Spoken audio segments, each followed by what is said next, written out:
خاص ہے کہ یہ بھی فرمائیں کہ احتیاط کیسے کرنی ہے، اس کے حوالے سے آپ کا کہا ہوا پوری قوم بہت دل سے سنے گی اور مانے گی بھی۔ جی بسم اللہ الرحمن الرحیم والصلاة والسلام علی رسولہ الکریم وعلی آلہ واصحابہ اجمعین۔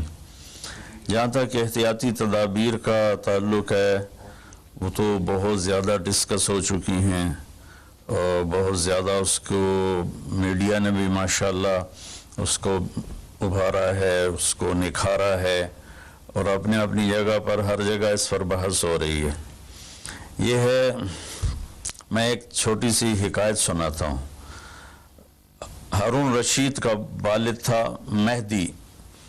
مہدی بن ابو جعفر منصور۔ اس کے زمانے میں قحط آ گیا اور لوگ بھوکے مرنے لگے، کتے بلیاں بھی کھانے لگے۔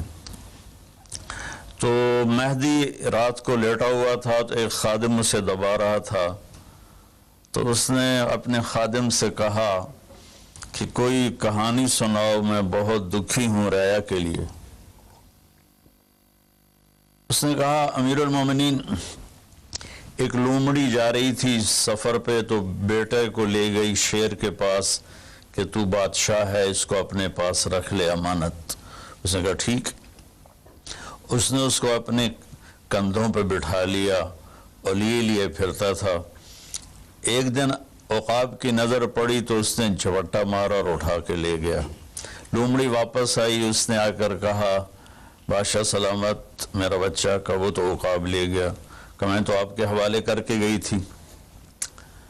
تو شیر نے کہا میری بہن، اگر وہ زمین کی جنگل کی آفت ہوتی تو میں لڑ کے دکھاتا، وہ آسمان کی آفت تھی، اس سے کون لڑ سکتا ہے؟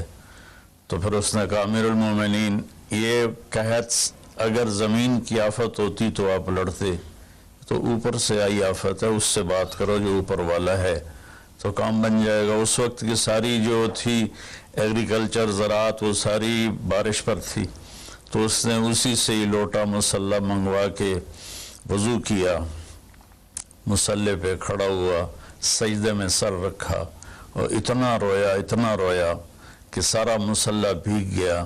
اور یہ یاد رہے کہ وہ 3 بر اعظم پر حکومت کر رہا تھا اس وقت مہدی، تو ابھی وہ مسلح سے اٹھا بھی نہ تھا کہ اللہ تعالیٰ نے بادل بھیجے اور پوری عباسی سلطنت میں بارش ہوگی۔ میں معذرت کے ساتھ اختلاف رائے تو ہر آدمی کو حق ہے، ہم جو ایک لفظ استعمال کر رہے ہیں لڑنا ہے، یہ آسمانی آفت ہے، اس سے لڑنا نہیں ہے، اس کا علاج کر کے اللہ کو عاجزی دکھانی ہے اور اپنا سر سجدے میں رکھ کے رونا ہے۔ اس سے ہم لڑ نہیں سکتے، اس لفظ کو اپنی زبان سے نکال دیں، چاہے دل میں اس کے بارے میں کوئی تکبر نہ ہو، لیکن یہ لفظ اللہ کو پسند نہیں ہے کہ مجھ سے لڑنا چاہتے ہو۔ دیکھنا ایک چھوٹے سے وائرس سے اللہ نے ساری دنیا کو ہلا کے رکھ دیا۔ میں ایک حدیث سنا کے پھر دعا کرتا ہوں۔ پہلے ایک دعا ہے، ما اصابکم مصیبت فبما کسبت ایدیکم، تم پر جو آفت آتی ہے تمہارے اپنے گناہوں کی کمائی ہوتی ہے۔ ینصرکم اللہ فلا غالب لکم، میں تمہارا ساتھی بن جاؤں تو کون تمہیں نقصان پہنچا سکتا ہے۔ وَإِن يَخْذُلْكُمْ فَمَنْ ذَا الَّذِي يَنْصُرُكُمْ مِنْ بَعْدِهِ، اگر میں تمہیں چھوڑ دوں تو پھر کون سی اٹمی طاقت تمہیں بچائے گی۔ إِن يَمْسَسْكَ اللَّهُ بِضُرٍّ فَلَا كَاشِفَ لَهُ، اگر میں تمہیں تکلیف میں ڈالوں میرے سوا اسے کوئی نہیں ٹالے گا۔ اور إِن يَمْسَسْكَ بِخَيْرٍ فَلَا رَادَّ لِفَضْلِهِ، اگر میں ارادہ کر لوں کہ میں نے کسی کو نہیں ہونے دینا بیمار یا مصیبت میں تو اس کے لیے کیا مشکل ہے؟ ایک امر ہی تو ہوتا ہے۔ 40 دن ابراہیم علیہ السلام آگ میں بیٹھے رہے، 40 دن یونس علیہ السلام مچھلی کے پیٹ میں رہے، وہ تو فعال لما یرید ہے۔ تو ہم یہ جو ظاہری اسباب اختیار کر رہے ہیں ان کو بھی پوری طرح اختیار کرنا ہے، ساری احتیاط کرنی ہے۔ اگر مسجدوں میں جانے سے یہ بیماری پھیلتی ہے تو پھر اس سے بھی اپنے آپ کو روکنا ہے کہ جان کی حفاظت بھی ہمارے دین کا حصہ ہے۔ ایک دفعہ بارش ہو گئی، حضرت بلال نے اذان دی تو آپ نے کہا صلو فی رحالکم، اب اگر بلال اعلان کرو اپنے اپنے گھروں میں نماز پڑھیں، مسجد میں مت آئیں۔ حالانکہ مسجد میں آنے سے کپڑے گیلے ہونے تھے یا کیچڑ، جان کا خوف تو نہیں تھا، لیکن میرے نبی نے اپنی امت پر محبت اور شفقت کا ایسا سایہ رکھا ہے کہ آپ نے ان کو کیچڑ سے بچایا، بارش سے بچایا۔ یہاں تو زندگی موت کے مسائل ہیں، بہرحال بڑے علماء اس میں جو کہیں گے اور حکومت جو ان کے ساتھ میٹنگ کرے گی، جو حتمی فیصلہ ہوگا، تو سب سے پہلے ہم اپنے الفاظ میں تواضع لے کر آئیں کہ ہم نے اللہ کے سامنے جھکنا ہے، عاجزی کرنی ہے، اور اللہ کو منانا ہے کہ یا اللہ تو اس کو ہٹا، یہ نہیں ہٹ سکتی، اسے کوئی نہیں ہٹا سکتا۔ کہ اللہ کوئی اللہ کا بندہ رو دھو کے اسے منا لے تو پھر شاید فیصلہ ہو جائے اور اللہ تعالیٰ اپنا فضل فرما دے۔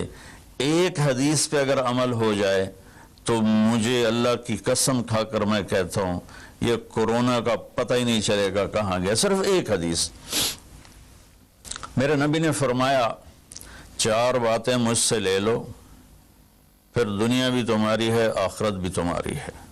4 اذا کانت فیک، 4 باتیں لے لو مجھ سے، پھر دنیا بھی تمہاری ہے، آخرت بھی تمہاری ہے، تمہیں کوئی ٹیڑھی آنکھ سے نہ دیکھ سکے گا، تمہیں کوئی نقصان نہ پہنچا سکے گا کہ تمہارے رب کا سایہ تم پہ چھا جائے گا۔ تو 4 باتیں کون سی ہیں؟ صدق و حدیث، ہمیشہ سچ بولنا، جھوٹ نہ بولنا۔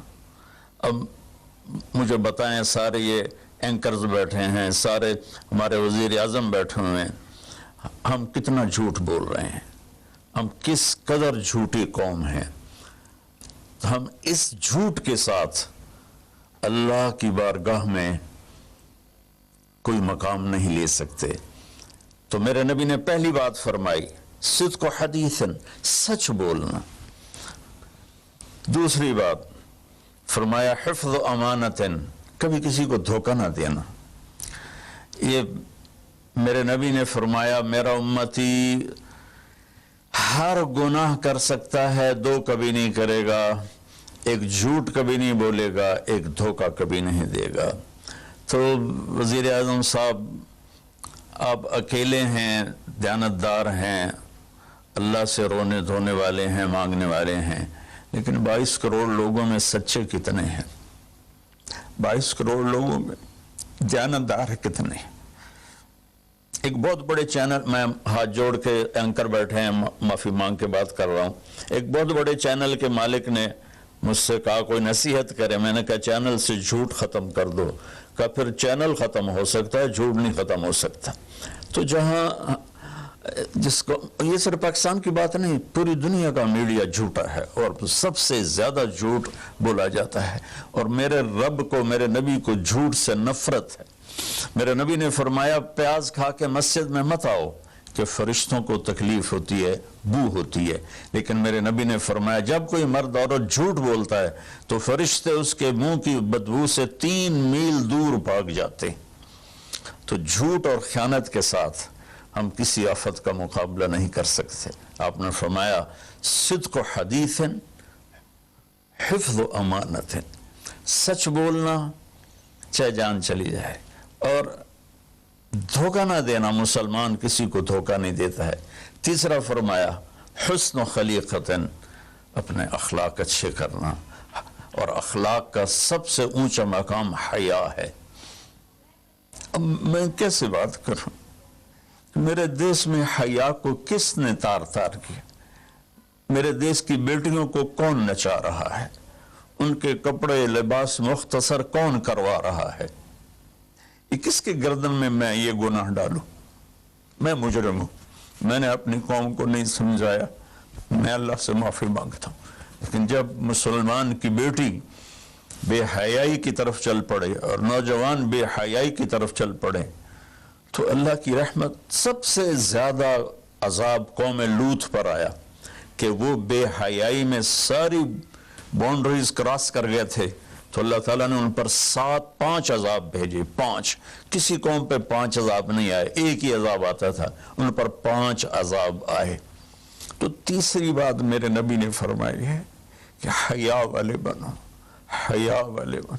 لیکن میری نسل ہے، مجھ سے خان صاحب نے بات کی تھی پہلی دفعہ کہ میں چاہتا ہوں کہ میری یوتھ اللہ کے نبی کے ساتھ جڑے، چونکہ جو ہمارے کالج ہیں، ہماری یونیورسٹیز ہیں، ہمارے خاص طور پر جو یہ پرائیویٹ سکولز ہیں، یہ امت کو، نوجوانوں کو اللہ رسول سے کاٹ رہے ہیں. تو اللہ تعالیٰ یہ پہلا شخص ہے جس کے لیے میرے دل سے دعا نکلی جب اس نے کہا کہ میں نے آپ کو اس لیے بلایا ہے کہ میری قوم اپنے نبی کے ساتھ کیسے جڑ جائے. میں کیا بتاؤں، جب تک اس بے حیائی کو نہیں ہم روکتے، اور کوئی روک نہیں سکتا ہے، اندر سے نیت نہ ہو. سرنڈر ماڈل سکول میں میں نے میٹرک کیا ہے. ہمارے ایک وارڈن، میں ہاسٹل میں رہتا تھا، وہ آ گئے، نمازی تھے، انہوں نے نماز کی سختی کر دی. ہم بے وضو جا کے کھڑے ہو کر نماز پڑھ لیتے تھے، بے وضو. کیونکہ ڈنڈا انسان کو انسان نہیں بناتا ہے جب تک انسان اپنے من میں ڈوب کر پا جا سراغ زندگی. تو اگر میرا نہیں بنتا نہ بن، اپنا تو بن. یہ تو اپنے اندر دل دریا سمندروں ڈوگے کون دلاں دیاں جانے ہو، وچے بیڑے وچے جھیڑے وچے ونج مہانے ہو. میری قوم جھوٹ چھوڑ دے، میری قوم بددیانتی چھوڑ دے، میری قوم بے حیائی چھوڑ دے. وعفت فی تہمت، آخری بات میرے نبی نے کہا، اور رزق حلال کھاؤ، رزق حلال کھاؤ. رزق حلال جو صبح سے شام تک، من امسا کالن بعمل یدہ امسا مغفور له، جو صبح سے شام تک رزق حلال میں تھک جاتا ہے اس کے اس دن کے سارے گناہ معاف ہو جاتے.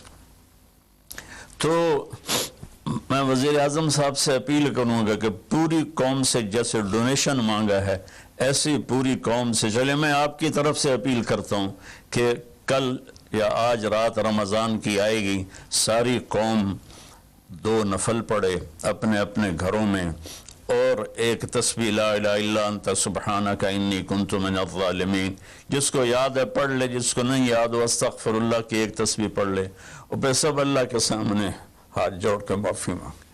اور اللہ تعالیٰ کہتا ہے ما من یوم الا والبحر یستاذن فی ان یغرق ابن آدم. روزانہ، یہ مسند احمد کی روایت، روزانہ سمندر کہتا ہے یا اللہ اجازت دے میں چڑھ جاؤں اور ان کو بہا دوں.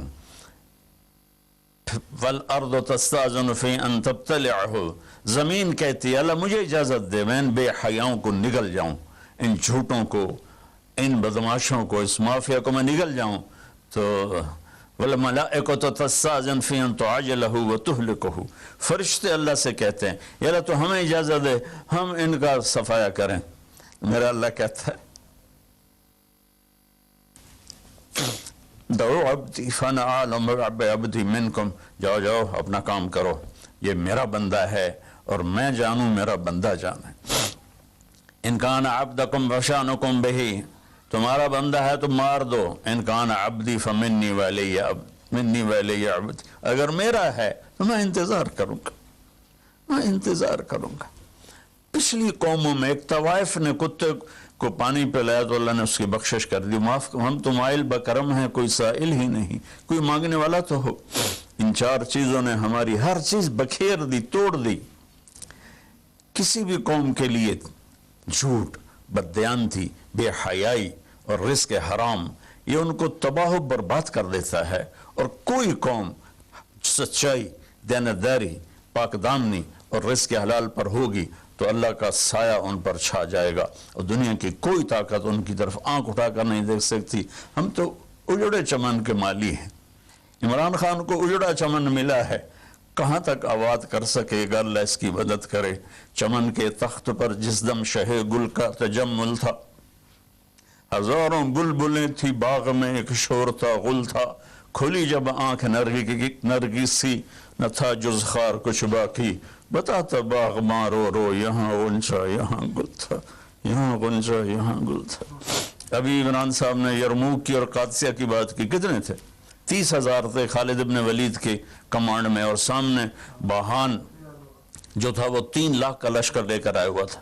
اور قادسیہ کے میدان میں بھی 30,000 صحابہ تھے، اور ادھر سے جو رستم تھا وہ 3 لاکھ کا لشکر لے کر آیا ہوا تھا. ان کے ساتھ اللہ تھا. ہم اللہ کو ساتھ لیں، سارے اسباب اختیار کریں. مالداروں سے کہتا ہوں، میں نے اپنا کلپ الگ ریکارڈ کرایا کہ اس سال ساری زکوٰۃ ان غریبوں میں تقسیم کریں. آپ تک تو ہر آدمی نہیں پہنچ سکے گا. اپنے اپنے علاقے میں جو مالدار لوگ ہیں وہ اپنی زکوٰۃ غریبوں میں ان میں تقسیم کریں.